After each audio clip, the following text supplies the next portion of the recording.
자, 이번에는 임신 중에 위험한 증상이죠. 너무 중요하죠, 여러분. 그래서 불편감인지 위험한 건지 병원에 가야 되는 건지 그걸 구별하는 부분이죠. 그래서 요거 당연히 기억을 하셔야 되겠고, 질출혈, 그리고 복통, 그리고 다리가 붓는 건 안 가도 된댔잖아요. 근데 얼굴이나 손이 붓는다든지 손가락이 붓는다든지 또는 두통, 그리고 시야가 침침해지는 거, 그리고 또 구토, 토를 한다든지 뇌압이 올라가는 거죠. 구토를 했다는 거는. 그래서 두통, 구토 이거는 전부 다 혈압이 올라가면 이런 문제가 생길 수 있죠. 그리고 환자가 오한과 열을 느낀다는 거는 뭔가 감염의 문제가 생길 수 있는 거고, 그리고 갑자기 흘러나오는 질 분비물 이런 거 양수가 될 수도 있겠죠. 이런 거는 전부 다 즉시 병원을 가야 되는 상황인 거 너무나 중요합니다, 여러분. 기억할 거. 그리고 혹시 문제에서 우리가 임신성 고혈압에서 자간증이 될 수 있는 거 있죠. 자간증으로 갈 수 있는 위험한 상황. 자, 자간증이 뭐였습니까? 자간증이라는 거는 경련까지 동반되는 거죠. 그래서 경련까지 동반되는 위험한 증상이 뭐냐? 이렇게 물었을 때도 어떤 게 나올 수 있습니까? 여기 게 나올 수가 있는 거죠. 여기에 나올 수 있는 게 어떤 게 있습니까? 먼저 얼굴과 손가락이 붓는 거. 그죠? 얼굴과 손가락이 부었다. 이런 거 자간증으로 갈 수 있는 거였고, 두통 이런 거 있어도 경련 동반되는 위험한 상황일 수 있겠고, 침침한 시야, 구토 이런 것 등은 자간증으로 갈 수 있는 위험한 증상이었습니다. 그래서 요거랑 접목을 같이 하십니다. 그 다음에 밑에 보시면 산정관리 시기라고 돼 있죠. 자, 산정관리는 늦어도 언제 안에는 받아야 된다? 20주 안에는 받아야 된다. 20주 안에. 왜? 매독 알아볼 수 있어야 되니까. 그죠? 그래서 매독을 알아보기 위해서 늦어도 20주 안에 하고, 그리고 매독이 있다면 20주 안에 빨리 치료를 해야 되니까. 그리고 진찰 횟수는 WHO에서 이렇게 정의를 내려놨죠. 그래서 7개월까지는 28주까지는 한 달에 한 번, 그리고 8개월, 9개월, 즉 36주까지는 한 달에 두 번, 2주에 한 번, 그리고 분만 때까지는 매주 간다는 거. 산정관리 횟수 기억하실 것. 그래서 시험 문제에서 20주에 갔다 왔다, 다음번 언제 가는가 이런 식으로 물었을 때 여기에 적용을 하셔서 여러분이 답을 하셔야 되겠죠. 그럼 이렇게 산정관리를 받는 목적이 뭐다? 임신 중독증을 막으려고. 그럼 이렇게 산정관리를 받는 거는 임신 중독증이 생기기 전에 받는 거죠. 몇 차 예방이야? 산정관리가 1차 예방이라는 거. 그죠? 그 다음에 4번 매번 반드시 검사해야 될 게 뭐다? 체중. 왜냐면 임신 중독증 알아봐야 되니까 체중, 혈압, 소변검사. 왜냐하면 임신성 고혈압, 임신 중독증은 증상이 대표적인 게 뭐가 나타났습니까? 고혈압, 그 다음에 단백뇨, 그리고 마지막 하나가 부종이 생길 수 있으니까 혈압 체크하고 부종을 알아보려고 체중 재고 단백뇨 보려고 소변 검사 하는 거죠. 매번 반드시 체크해야 된다. 봐주시죠. 자, 임신부 주의사항 전체적으로 기억하셔야 됩니다. 자, 임신 말기에는 통목욕을 하지 말자. 그죠? 하지 말자. 그리고 또 임신 전체적으로 필요한 영양소가 뭐가 있습니까? 골격을 만들기 위해서 칼슘 필요하죠. 칼슘. 그 다음에 또 임신 중에 태아 성장을 위해서는 조직을 만들어야 되니까 단백질. 그리고 임신 말기에 특히 필요한 게 뭐냐 이런 말하면 철분인 거죠. 그럼 철분이 많이 든 음식이 어떤 겁니까? 살코기, 간, 생선, 달걀, 노른자 이런 거에서 필요하겠죠. 그리고 또 임신 중에 여러분 요오드 요것도 필요합니다. 왜? 티록신 생성에 필요한 게 뭐죠? 요오드기 때문에. 그럼 이 요오드가 만약에 부족하면 갑상선이잖아요. 요오드가 부족하면 생기는 게 뭐죠? 크레틴병이라는 거. 태아에게 선천성 대사장애에 들어가죠. 그리고 전반적으로 뭐가 필요합니까? 칼로리를 증가해야 해야 된다는 거. 그러면 임신 중에 말기에 특히 제한해야 될 게 뭐냐 이렇게 물을 수도 있죠. 그럼 임신 말기에 제한해야 되는 거 적으셔야 되겠죠. 나트륨 제한해야 되겠죠. 그리고 지방도 적게 주고, 나트륨 제한하고 지방도 적게 주고, 그리고 임신했을 때 우리가 만약에 이게 부족하면 인부에게는 빈혈을 초래할 수 있고 태아에게는 신경계에 악영향을 줄 수 있는 게 어떤 거였습니까? 엽산. 그래서 엽산이 증가하자라는 말 했었었죠. 봐주실 것 전체적으로 읽어보셔야 됩니다. 그리고 임신 시 영양관리에서 칼로리를 조금 증가시켜야 되는데 2기 때는 340 정도 증가하고 또 수유 때도 340 정도 증가하고 3기 때만 조금 더 450까지 증가한다 그랬어요. 그리고 4번에 보시면 임신 중에 가장 흔한 빈혈은 뭐가 부족한 빈혈이다? 철결핍성 빈혈입니다. 엽산 결핍이 아니고 철결핍성 빈혈이었어요.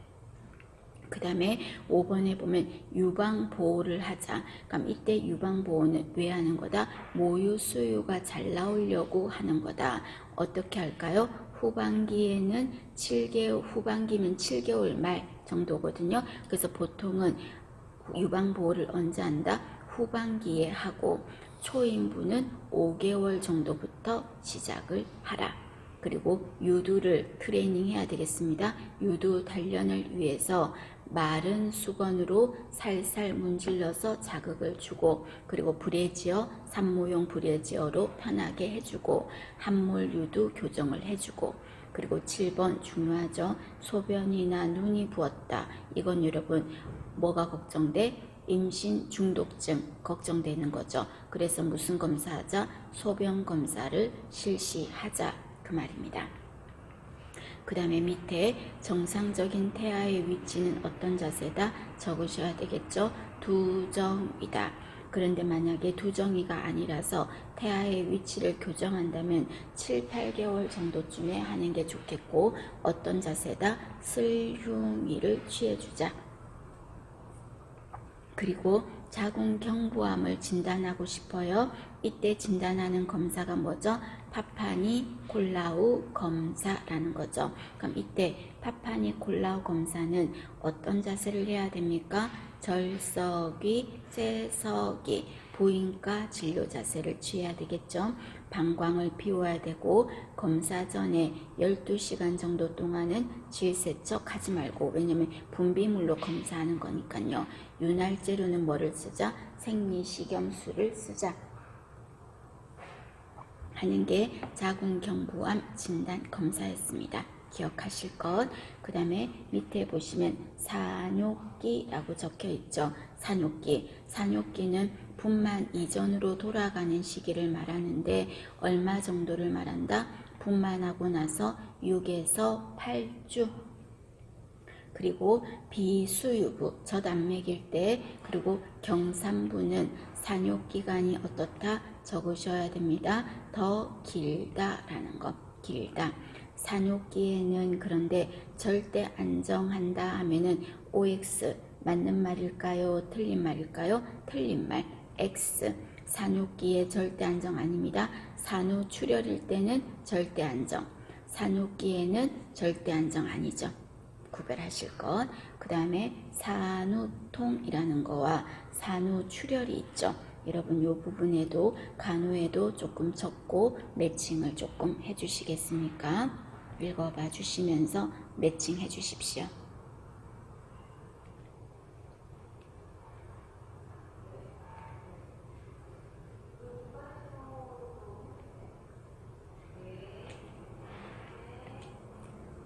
자, 산후통 여러분 일주일가량 있다는 거, 그리고 경산부 수유부가 더 심하다는 거, 그리고 산후통은 자궁이 더 많이 커졌기 때문에 일어나는 거잖아요. 그럼 자궁이 더 많이 커지는 상황이 쌍태야, 그 다음에 거대야, 그리고 양수가 많으면 원래대로 돌아가는 시간 그 수축도 더 세게 있어야 되겠죠. 커졌으니까, 더 많이 커졌으니까. 그래서 쌍태아나 거대하나 양수가 많을 때 자궁이 더 많이 커졌기 때문에 돌아갈 때 더 많이 아프다는 거. 그럼 이때 산후통이 있을 때는 약간의 진통제가 들어갈 수도 있다 그랬습니다. 너무 아플 때는. 그리고 산후통은 원래 있어야 되는 거고 아픈 거거든요. 그러면 빨리빨리 돌아갈 때 자궁의 저부를 마사지 해주고, 그리고 또 어떤 찜질이 낫겠다? 온찜질을 해주고, 이런 게 들어가고요. 그 다음에 산후출혈일 때는 양이 얼마 이상일 때를 말했다?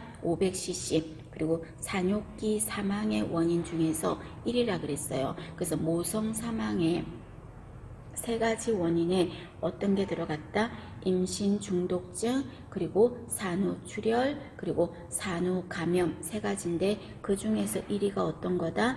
산후출혈이다 라고 했었습니다. 맞나요? 자, 그 다음에 산후출혈은 그러면 어떤 사람들이 많이 생깁니까? 원인이라는 거, 요거를 달달 외우기는 힘드실 거고 눈도장으로 여러분들이 조금 찍어주세요. 산후출혈은 어쨌든 간에 정상적인 임신이 아니라든지 또는 자궁이 많이 커졌다든지 안에 또 산후에 찌꺼기 같은 게 많이 남았다든지 그런 문제가 들어가거든요. 그래서 거대함, 그리고 태반이 뭔가 문제가 있는 거, 전치 태반, 그리고 태반 조기 박리 이런 거 임신 후반기 출혈의 원인이었잖아요. 산후출혈 있을 수 있죠. 그 다음에 또 태반 조직이 찌꺼기가 안에 찌끄러기가 자궁 안에 남아 있으면 산후출혈 원인이 될 수 있고요. 그리고 거대아 또 양수가 많을 때 자궁이 많이 커졌겠죠. 그럴 때도 생길 수 있어요. 그리고 다태 임신 자궁이 더 많이 커졌겠죠.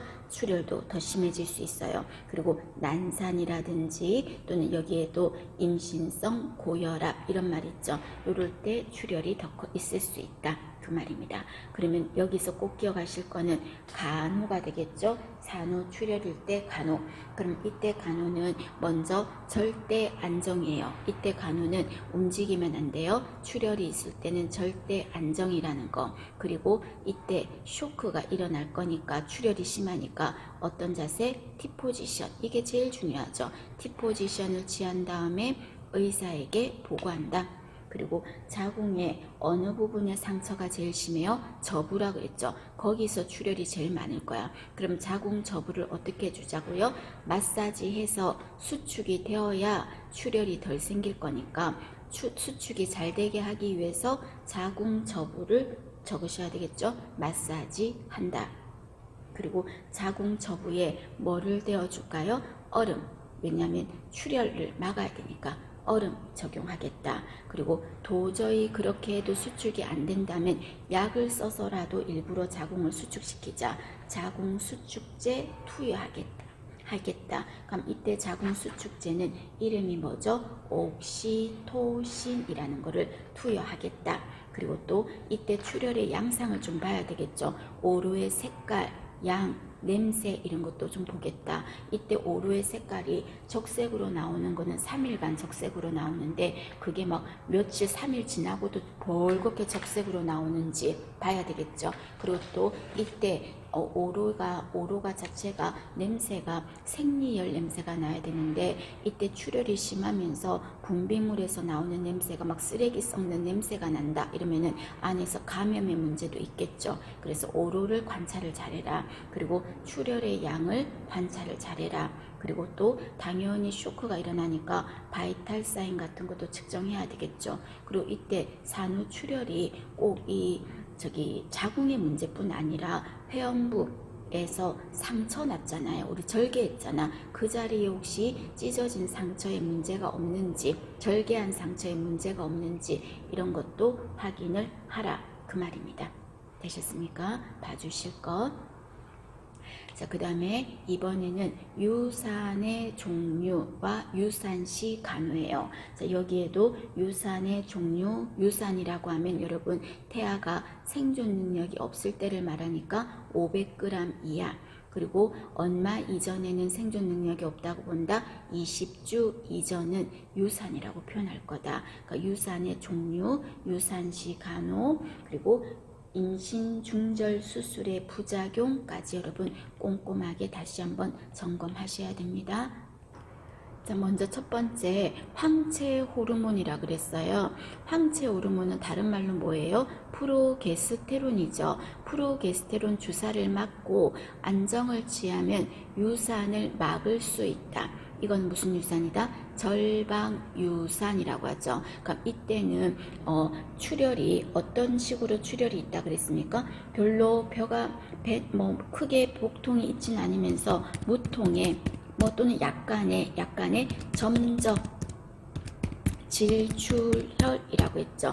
무통의 점적 질출혈. 여기서 키워드는 점적 질출혈. 출혈이 피가 똑똑 떨어지는 듯이 흐른다 그랬죠. 그게 황체 호르몬 주사를 맞고 안정을 하면 유산을 피하는 절방유산의 특징입니다. 점적 질출혈. 그래서 우리 드라마상에 유산기가 있으니까 조심하셔야 됩니다 하는 게 바로 절방유산이죠. 그래서 이때 절대 안정하면서 프로게스테론을 맞고 자궁을 릴렉스 하자는 거죠. 그게 절방유산입니다. 이때 잘 해야 되는데, 이때 조심조심 해야 되는데 그냥 그걸 좀 제대로 안 했어. 관리를 제대로 안 했어. 그럼 절방유산이 거기서 끝난 게 아니라 계속 진행되고 있던 거예요. 그럼 계속 진행되면 나중에는 어떠냐면 배가 많이 아파.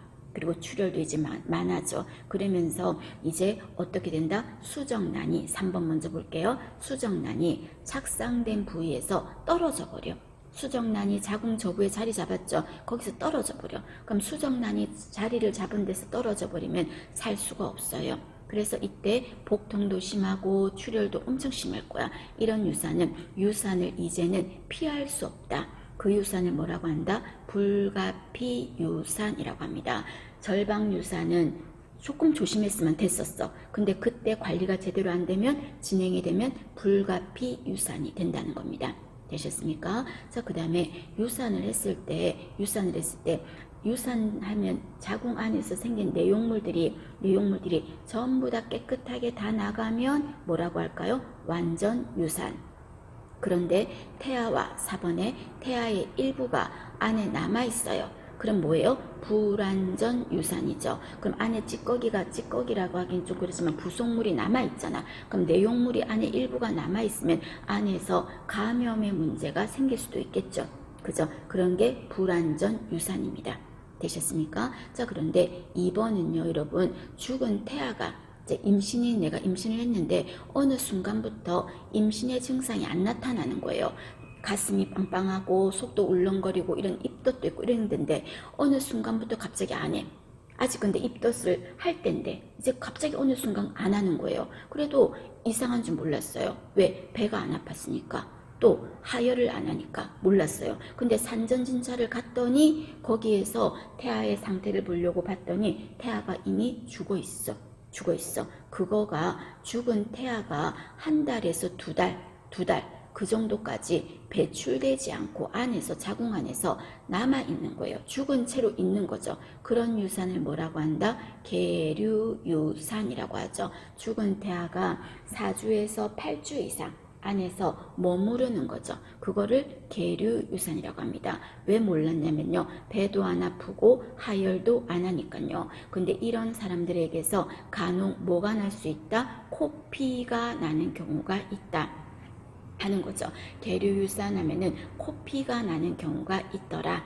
그런데 전혀 다른 증상은 나타나지 않고 임신이 끊어졌다. 죽었으니까 태아가. 그런 유산을 계류유산이라고 합니다. 그럼 당연히 죽은 태아가 그대로 남아있으니까 안에서 썩을 수 있겠죠. 쉽게 말해서. 그래서 폐혈증, 폐혈유산 이런 것도 동반될 수 있는 것. 감염의 문제가 생길 수도 있다. 그 말입니다.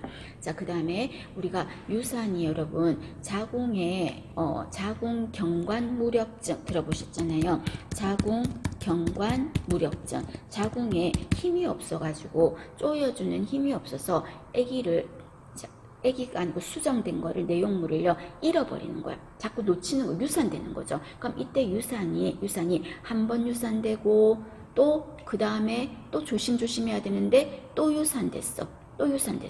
또 그 다음에 또 유산됐어. 유산이 한 번 되고 두 번 되고 세 번 되고 연속으로 일어나는 거예요. 그런 유산을 뭐라고 한다? 습관성 유산이라고 합니다. 이런 거는 자궁경관 무력증 이런 게 습관성 유산을 초래할 수가 있습니다. 되셨습니까? 그렇게 정리하시고요. 자, 그 다음에 그럼 유산이 됐을 때는 간호를 어떻게 합니까? 하는 겁니다. 유산 시 따뜻하게 해주고요. 그 다음에 따뜻한 수분 먹어주고요. 그리고 2번 조심하세요. 절대 안정을 하고요. 그 다음에 3번 조심하세요. 무균적으로 환자를 케어할게요. 그리고 또 항생제 상황에 따라서 감염 예방을 위해서 항생제 사용할게요. 자, 그런데 유산일 때는 자궁 마사지는 할 필요가 있다 없다? 없어요. 자궁 마사지를 하는 이유는 커진 자궁이 원래대로 작아지라고 마사지를 하는 건데 이때 유산일 때는요 아주 초반이라서요 커지고 말고도 없어. 그래서 자궁 저부를 마사지한다 하고는 관계가 없어요. 그냥 무균 간호하고 그 다음에 절대 안정하고 항생제 같은 거 주고 따뜻하게 하고 그런 게 유산시 간호입니다. 자, 그 다음에 인공 임신 중절 수술의 부작용 눈도장 찍으시고요. 그런데 기형아하고는 상관이 있다 없다? 상관이 없다. 자, 그 밑에 보시겠습니다. 우리가 임신했을 때 위험한 증상하면은 출혈인데 그 출혈이 임신 초반에 출혈이 있을 수 있고 또 임신 후반에 출혈이 있을 수가 있겠죠. 그럼 임신 전반기에 출혈이 있다면 초반에 출혈이 있다면 그 원인은 대표적으로 어떤 겁니까? 그러면은 첫 번째가 자궁의 임신 그리고 또 대표적으로 자궁 경관 무력증 그리고 또 포상 기태 이런 것 등은 임신 전반기 출혈의 원인이에요. 그럼 자궁의 임신 먼저 볼까요? 자, 자궁의 임신은 주로 자궁이 아닌 곳에서 자리를 잡았다는 거죠. 어디가 제일 많아? 나팔관, 난관 임신이 가장 많아요. 난관 임신이. 그리고 이때 자궁의 임신을 일으키는 원인균이 뭡니까? 그러면은 어떤 균이 원인이 될 수 있다? 임균형. 물론 자궁에 임신됐다 그래서 다 임균을 갖고 있다는 뜻은 아니고 임균이 있으면 안에 자궁 안에도 임균 찌꺼러기 같은 것들이 좀 있을 수 있어. 그럼 수정란이 자리 잡으러 갔을 때 자궁 안에 성병 찌꺼기들이 막 있고 하면은 거기가 지저분해서 자리를 안 잡아요. 그리고는 우리 딴 데 가서 자리 잡자고 딴 데로 손잡고 간다고. 그럼 어디로 갈 확률이 높다? 난관, 나팔관이죠. 즉 자궁이 아닌 엄한 데 가서 자리를 잡는 거죠. 그거를 자궁의 임신이에요. 근데 그 중에 나팔관의 임신이 제일 많은데 여기에 착상이 돼서 이루어지면요. 태아가 자라면서 나팔관은 가늘기 때문에요. 거기서 못 자라. 그럼 나팔관이 어떻게 될까요? 찢어지는 거죠. 그럼 찢어지니까 배가 엄청나게 찢어지는 그 순간에 아프겠죠. 그리고 또 안에서 뻥 하고 나팔관이 찢어지고 파열되니까 피가 분비물이 막 고여 있겠죠. 그래서 복강 안에 배 안에 빈 공간 안에 혈액 같은 게 막 나와가지고 지금 엉망진창이야. 그럼 배꼽 주변이 어떤 색깔로 보이냐면요. 시퍼렇게 멍든 것처럼 배꼽 주위가 청색으로 명드는 거죠. 이런 현상을 뭐라고 한다? 쿨렌징후라고 합니다.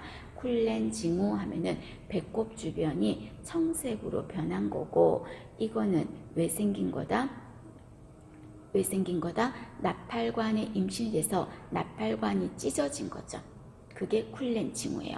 자궁에 임신하면은 쿨렌징후. 그리고 아까 또 질이 임신하면은 차주 색깔로 변하는 거 체드윅 징후. 그 다음에 또 자궁이 임신하면은 부드러워서 느낌이 굿인 거 뭐라고 했어요? 굿델 징후. 그죠? 구별하실 것. 자, 그 다음에 자궁 경관 무력증이라고 그랬죠. 얘는 자궁 입구가 힘이 약해가지고요. 자꾸 습관성 유산을 초래할 수가 있어요. 그럼 이때 자궁 입구를 어떻게 해주자? 임신 중에는 좀 꼬매놨다가 출산할 때 열어줘. 임신 중에는 꼬매놔서 못 나오게 해놨다가 출산할 때는 열어주자고요. 그 방법의 시술을 뭐라고 한다? 맥도날드법 또는 다른 말로 쉬로드카법이라고 합니다. 맥도날드법, 쉬로드카법. 되셨습니까? 봐주시고, 자, 그 다음에 임신 전반기 출혈의 원인 중에서 포상기태라는 게 있죠. 자, 포상기태는 어떤 거였습니까? 이거는 막에, 특히 육모막에 막 물혹이 막 자라는 거죠. 물혹이 막 자라는 거죠. 그게 바로 포상기태인데, 이게 물혹이 막 자라니까 자궁 안에 공간이 어떻게 될까요? 자궁이 막 커져. 그래서 이번에 보면 정상 임신보다 자궁이 엄청나게 커요. 그리고 이때 이 포상기태는 육모막에 혹이 난 거라 그랬죠. 그러니까 육모라는 말 들어간 거 모성간호에서 우리 뭐 했습니까? 육모, 성선, 자극, 호르몬 했잖아요. 그럼 이 호르몬이 어디서 만들어진 걸까요? 육모막에서 만들어진 거죠. 그럼 이때 이 호르몬도 그 막에 물혹이 생겼으니까 어떨까요? 엄청나게 육모성선 자극 호르몬이 많이 나와가지고요. 입덧도 심하게 해요. 그래서 여기 5번에 보면 HCG가 강양성으로 나오고, 이때 4번에 오심 구토도 엄청 심해요. 그리고 이때 자궁이 막 커지니까요. 커지면서 하는데 태반이 안에 있잖아요. 그럼 엄마가 좋은 거를 먹으면 태반을 통해서 아기한테 가야 되는데, 이 육모막이 자기가 커지는 데만 다 신경을 쓰다 보니까 엄마가 좋은 걸 먹어도 아기한테 안 보내고 태아한테 안 보내고 자기가 중간에서 다 낚아채. 그래서 결론적으로 태아는 안에서 어떻다고요? 굶는다고요. 그래서 태아가 죽어요. 그래서 6번에 보시면 태아 심장 소리가 안 들리고요. 태동도 없어요. 자, 그러면서 어떻게 해야 됩니까? 주기적으로 이 아이는 죽을 수밖에 없어요. 그래서 주기적으로 육모, 성선, 자극, 호르몬을 검사하라. 만약 이 수치가 지금도 높은데 또 연장으로 임신을 하면 또 포상기태가 될 수가 있거든요. 그래서 1년 정도는 피임을 해야 된다. 그리고 이게 만약에 암이면, 그 물혹이 암이면 어떤 문제를 줄 수 있다? 얘가 주로 어디를 좋아하냐면 폐를 좋아해요. 그래서 폐 쪽으로 전이가 잘 일어날 수 있으니까 주기적으로 어떻게 한다? 전이가 됐나 안 됐나 보려고 흉부 엑스레이 검사를 하겠다. 그 말입니다. 그러면 합병증은 어떤 게 있습니까? 자궁이 뻥 뚫려버리겠죠. 왜? 크니까. 그 다음에 또 육모막에 암세포가 있을 수 있어. 그게 물혹이 암일 수도 있다는 거죠. 또는 그게 물혹이 뻥 터져버리면 배 안에 빈 공간이 쓰레기 창고가 되겠죠. 그래서 복막염을 초래할 수 있다. 그 말입니다. 되셨습니까? 자, 여러분, 여기가 지금 다 전반기 거예요. 그래서 전반기에 자궁의 임신, 자궁경관무력증, 그 다음에 포상기태 언급했으니까 유산까지가 다 전반기거든요. 그럼 이때 어떤 특징을 가지고 있는지 한 번만 더 마지막으로 보십시오.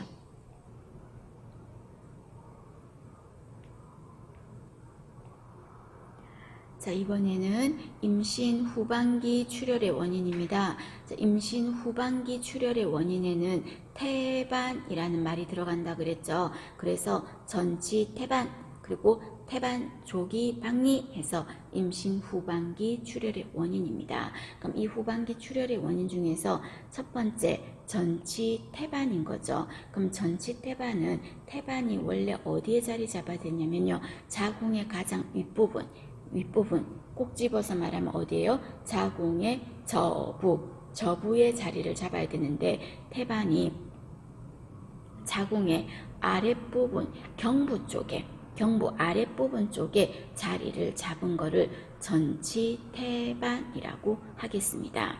그럼 이때 전치태반은 어떤 특징을 가지고 있습니까? 너무 중요하고 기본인 거죠. 이때 출혈이 있는데, 출혈을 할 때는 보통 배가 아프다고 보통 더 많잖아요. 근데 전치태반은 무통성 질출혈이에요. 배가 안 아파요. 크게 안 아파요. 그런데 출혈의 양은 엄청나게 많아요. 출혈의 양은 엄청나게 많아요. 그럼 이때 우리가 분만이 어느 정도 진행되는지, 자궁문이 얼마나 열렸는지 알아보는 방법에 내진이라는 게 있죠. 손을 집어넣어서 자궁의 입구가 얼마나 열렸는지를 확인하잖아요. 그런데 이때 태반은 자궁의 아래쪽에 자리를 잡았기 때문에 내가 자꾸 손가락을 넣어서 분만의 진행 정도를 보려고 내진을 하면 자극을 받아서 출혈이 더 심해질 수 있어요. 그래서 전치태반은 내진을 하면 안 된다는 거. 내진을 하면 안 된다는 거. 무통성 질출혈이고 내진 금기라는 거 기억합니다. 그럼 전치태반은 주로 어떤 사람이 생깁니까? 호발인자 한번 읽어보시고요. 그 다음에 4번에 그럼 전치태반일 땐 어떡합니까? 최대한 버텨줘야지. 왜냐면 태아가 나왔을 때 조금 더 안전해야 되니까요. 그래서 조금 안전하다는 말이 너무 미숙아로 태어나면 안 되잖아요. 그래서 처음에 어떡한다? 대기요법. 이때 대기는 어디에서 대기하자? 엄마의 자궁 안에서 대기하자는 거죠. 대기요법. 대기요법을 하려면 어떻게 해야 됩니까? 절대 안정을 해야 되는 거지. 그래서 절대 안정을 하면서 조심조심 하면서 조금이라도 주수를 채우는 거죠. 아기를. 그런데 도저히 이제 더 이상 안 되겠다 하면은 마지막으로 뭐를 합니까? 자연분만은 절대 안 됩니다. 어떤 거? 제왕절개를 하겠습니다. 자, 전치태반일 때는 대기요법 절대 안정을 했다가 제왕절개를 하겠다. 그 다음에 밑에 보시면 태반 조기 방리라고 돼 있죠. 태반이 원래 분만 4기 때 떨어져야 되는데 일찍 떨어지는 거죠. 자, 그러면 그런 경우 어떤 게 있습니까? 자, 보시면 1번에 심한 지금 배가 태반이 떨어질 때 어떻습니까? 하면은 배가 엄청나게 아플 거고 출혈도 심할 거고요. 그리고 태반이 똑 떨어지는 그 순간에요. 배가 판자처럼 딱딱해질 거예요. 완전히 복부가 딱딱해질 거라고. 그러면서 터지게 되겠죠. 쉽게 말해서. 그죠? 그래서 목판같이 배가 딱딱하게 됩니다. 목판같이 태반이 떨어지게 되니까, 터지는 게 아니라 태반이 떨어지게 되니까. 그럼 이거는 주로 왜 그렇습니까? 원인이 혈압, 고혈압일 때 태반이 빨리 떨어질 수 있어요. 그리고 또는 어딘가에 다쳤을 때, 부딪혔을 때, 외상 이런 것도 있을 수 있어요. 그리고 자궁에 문제가 있을 때, 엽산이 부족할 때, 또는 약물 복용자일 때 생길 수 있습니다. 그런데 고혈압, 이게 원인이 커요. 고혈압. 그래서 이런 것도 출혈의 양이 시커멓게 나오면서 배가 엄청 아프고 태반이 일찍 떨어지니까 배가 널판지처럼 딱딱하게 자궁이 되면서 떨어지는 겁니다. 그게 태반 조기 방입니다. 언제 그렇다? 후반기 때 그렇습니다. 자, 그 다음에 밑에 보시면 임신 중에 감염성 질환이라고 했어요. 감염성 질환. 자, 먼저 풍진, 그리고 매도 이런 거 너무 중요하잖아요. 풍진, 그리고 매도 중요하죠. 그럼 이때 풍진은 임신 몇 개월? 3개월 적어두셔야 되겠죠. 임신 3개월 이내 태반을 통해서 태아에게 영향을 준다. 그러면 이때 태아에게 어떤 영향을 줍니까? 만약에 풍진이 엄마가 걸렸을 때는 하면은 선천적 백내장. 그래서 시력에 문제가 줄 수 있어요. 백내장. 그 다음에 또 어떤 거? 청력장애 줄 수 있어요. 선천성 백내장, 그리고 청력장애, 즉 쉽게 말해서 귀머거리 될 수 있고요. 그 다음에 또 뭐예요? 선천성 심장질환. 선천적으로 심장이 기형이고, 그 다음에 소두증, 이런 아이들한테 이런 문제가 생길 수 있다. 그 말입니다. 그래서 풍진은 얼마 안에 치료를 끝내야 된다? 3개월 안에 끝내야 된다. 안 그러면 백내장이 생기고 청력을 잃어서 농화가 되고 심장이 기형이고 소두증이 될 수도 있다. 그 말이에요. 자, 매독은 반면에 얼마 안에 치료를 끝내면 된다? 20주 이내에 치료를 끝내면 된다. 그럼 매독의 균이 뭔데요? 트레포네마 팔리듐이다. 그리고 매독을 알아보는 테스트가 뭔데요? VDRL 바서만 테스트다. 그럼 매독이면 치료는 어떻게 할까요? 페니실린으로 치료하자. 그럼 이때 페니실린으로 치료하기 전에 혹시 페니실린에 알레르기가 있나 없나를 알아봐야 되겠죠. 왜? 무슨 쇼크가 걱정돼서요? 아나필락시스 걱정되니까.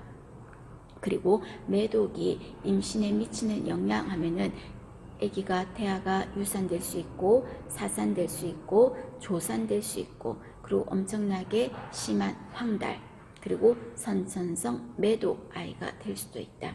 그럼 보통 선천성 매독이라고 하면 어떤 게 들어갑니까? 콧대가 없는 거 안장코 그죠? 그다음 그 코에서 고름 같은 게 나 콧구멍에서 그걸 뭐라 그래요? 스누플즈 그리고 뾰족한 치아 허치슨 치아 마비는 아닌데 마비처럼 보이는 가성마비 이런 것 등이 선천성 매독의 증상이었습니다. 전부 다 싸그리 다 기억을 하셔야 됩니다.